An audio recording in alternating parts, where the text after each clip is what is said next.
Good afternoon. Welcome to Ingomar United Methodist Church. My name is Benjamin Bugale. I'm the Director of Traditional Music and Worship here, and you are here for week 2. July 26th is the date. If you're losing track of the days like me, that's just a little help. You're here for recital number 2 of our year 5 of the Ingomar Church Summer Recital Series. You have programs, most of you do, I think. If you look inside, you've got bios for our artists today, for Maureen and for Nathan. They're on 2 sides because there are going to be some elements of this recital where they each play solos, they play music together, so it's going to be a really well-rounded recital. We have, if you look at the back of your program, the list of all of the sponsors who have helped make this recital series happen. So their generosity has helped to bring all of our artists here for this series this year, but your generosity helps as well. So in the back, in the narthex, is a basket where we're taking a free will offering. Your donation would help our artists. It helps the series as a whole. It helps the music ministry of this church. So please consider giving as you exit this space in just a little bit. You can see the upcoming performances listed just below our sponsorships, the people who are helping us out. We've got a percussion recital next week, which is not something you get to hear very often. He will be doing works for mallet, so vibraphone, marimba, all of that, as well as some auxiliary percussion, and he's going to do works with tape as well. The next week features Dr. Trosvalenko. That's not just piano, I need to say. There's going to be a chamber group with organ and a solo. There's going to be a few vocal solos. There's going to be a bandura player. It's going to celebrate the 30th anniversary of Chernobyl, and it's also going to serve as a fundraiser for Ukraine. So we hope you come back for that. And the last recital is it's going to happen, but what's going to happen on the recital, I will let you know that day. So I hope you come back for all of these recitals. But you're not here to hear me talk, so I am now going to ask you to give a very warm welcome to our artists today, Maureen Conlon-Gutierrez and Nathan Carterette.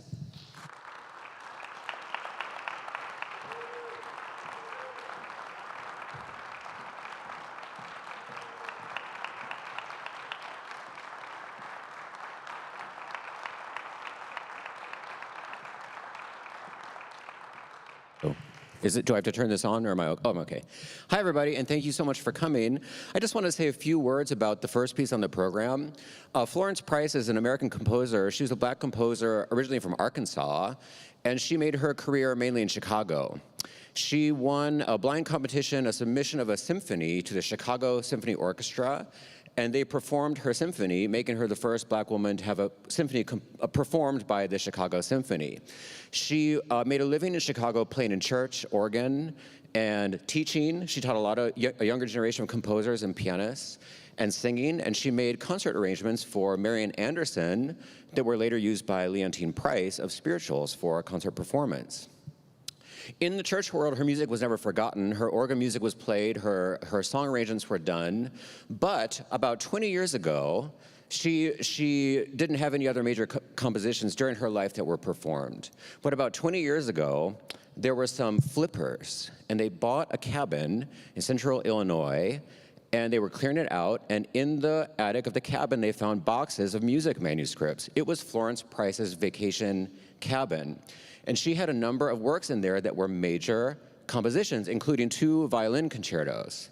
And since then, these works have been trickling out from the publisher and have been performed and recorded. And this fantasy that we're going to play today had been lost to time, and it was found in the cabin in the box of manuscripts. So I hope you enjoyed this very much, and thanks again for coming.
That's a good one, right? I like that one.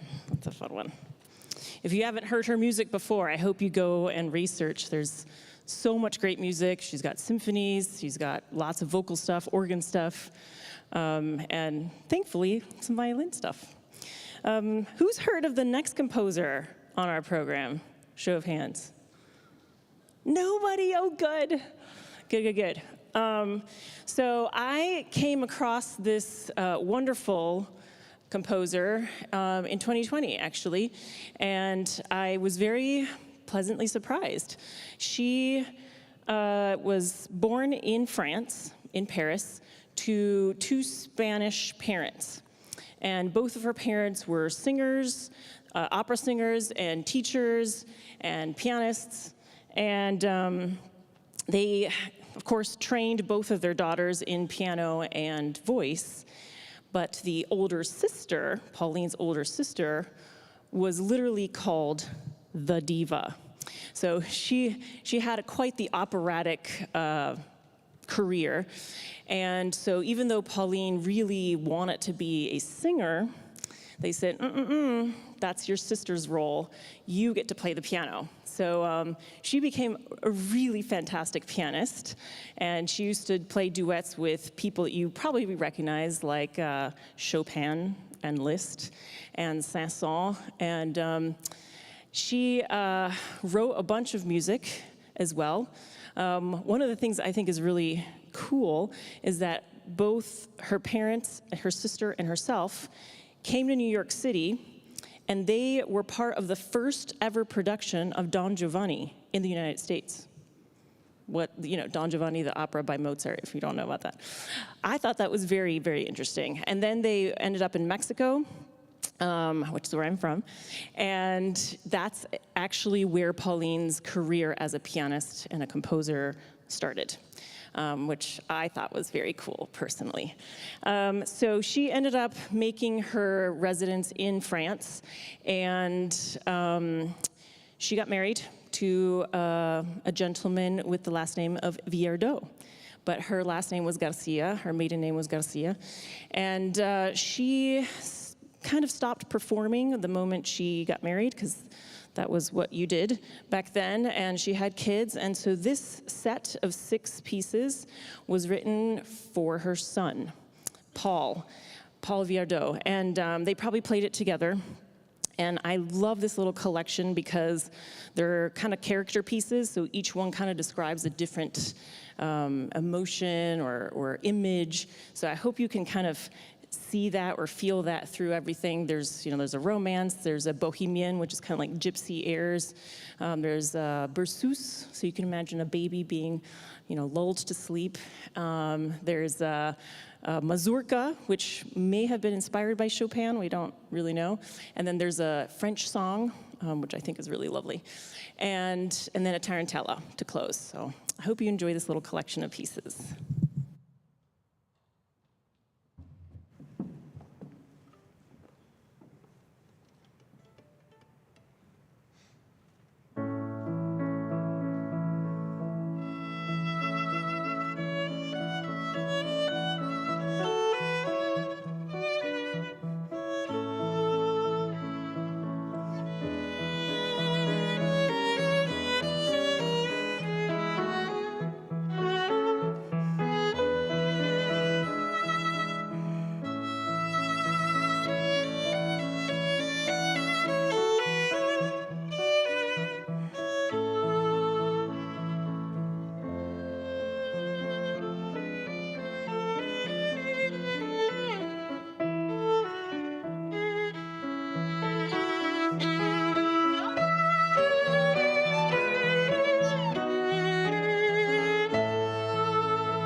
Would you listen to those again? Those are fun, right? Those are good.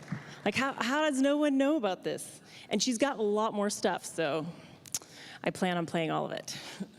The next thing is, it's really fun.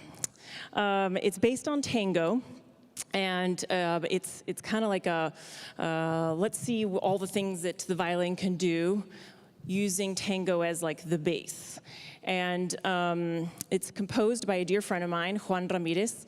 He has been a violinist in the Atlanta Symphony for a very long time. I think he holds the record for the longest amount of years.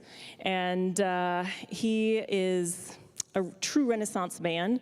He's originally from Mexico, and we originally bonded over food and tequila. So yeah, it's two really great things, and he's really good at making the one and drinking the other.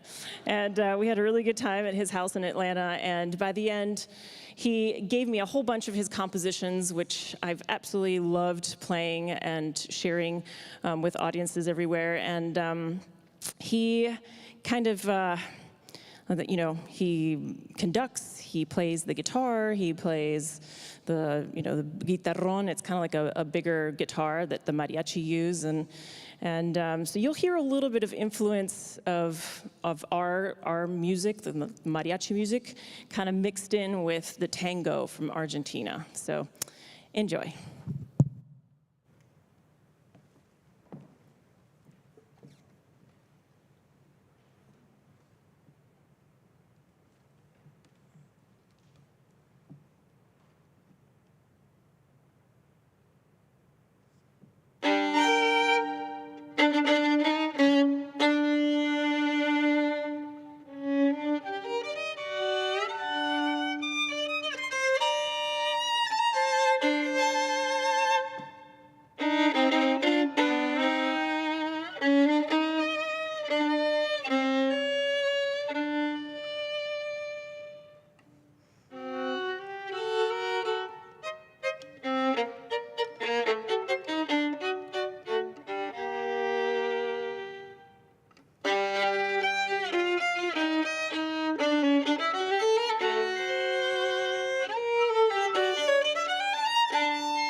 you. Finally, something classical on the program. This is a Mozart sonata for piano and violin, not for violin and piano. It's true. It's true. In the early classical days, they thought of the violin as the accompanying instrument, and so these Mozart sonatas are all called sonata for the piano and the violin. But this one is special because it is the only violin sonata by Mozart in a minor key, E minor, and also it's in a two-movement presentation. This is, we found it's both of our favorite Mozart sonata for piano and violin. And one of the reasons is it is like much of its instrumental music, it's kind of operatic in nature. And so the first movement is very much sort of like an opera overture where it kind of lays out all the themes you might be hearing in the characters. And the second movement is a sad aria, maybe something sung by the Countess in Marriage of Figaro. And so I think you're really going to love this two-movement Mozart sonata.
He's famous for a reason, right?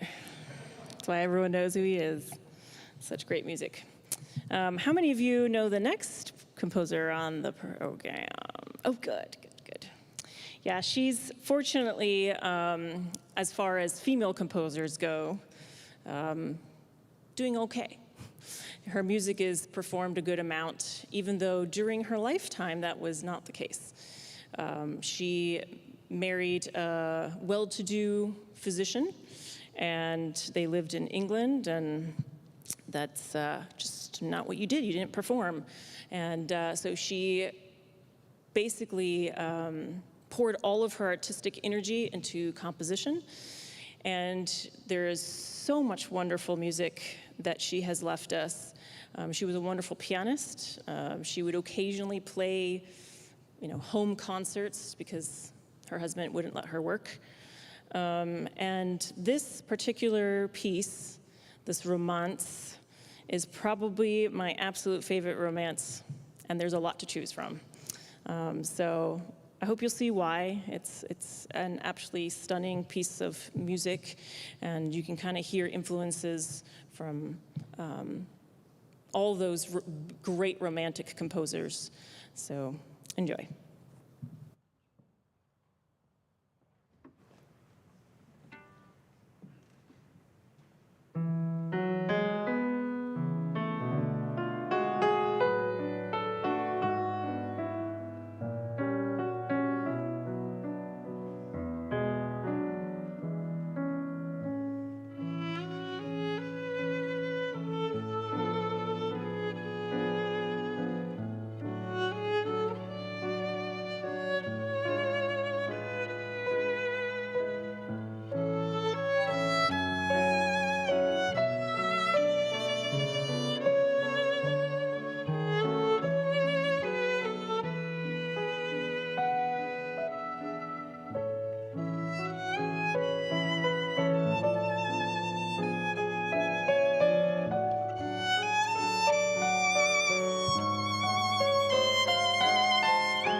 I don't think anyone can compose romance quite like a woman. I'm sorry.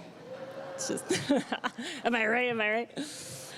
Okay, so we're gonna conclude the program with probably Astor Piazzolla's most famous tango called Libertango, which literally means free tango. And it was written during a time when he was taking the traditional old tango and putting it on the concert stage and tweaking it a little bit, and it was then called tango, nuevo tango, which is new tango. And it was also in a very tumultuous political environment, and so I feel like the title of this has a dual meaning. And this particular arrangement for violin and piano is done by my friend, the one with the food and the tequila. He arranged this one, Juan Ramirez, and it's so much fun. I hope you enjoy it.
You want another one?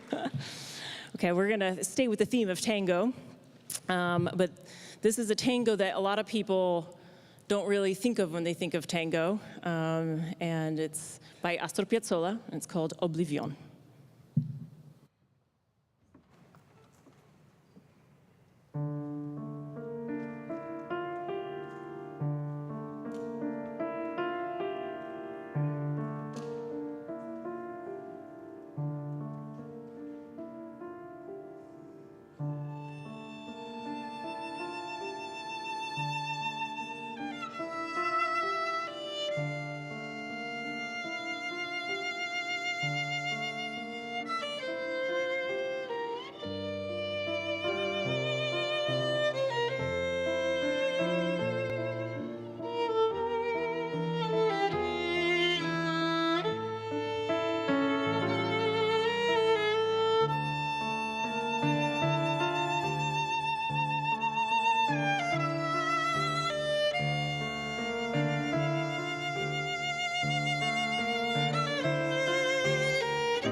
Thank you all again so very much for being here.